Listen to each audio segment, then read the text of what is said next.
And 10 years ago, we were being urged to leave the EU.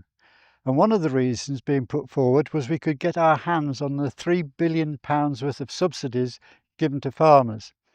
It amounted to about £100 an acre and was a bit silly because it didn't actually pay to do anything. But it was a good bedrock for the small farmers. And in fact, just down the road at Gisborne, Boris Johnson promised the farmers that the subsidies were guaranteed 100%. And then in his first government, guess what? He gets rid of them. So since then, we've been trying to work out what's happened to those subsidies. And it seems that the big landowners, if you happen to have a spare 1,000 acres, can get their hands on about £1 billion worth of them for rewilding, which, remember, doesn't grow any food.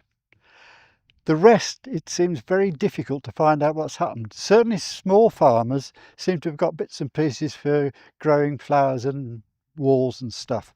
But on the other hand, I think the consultants have made quite a lot of money about advising farmers.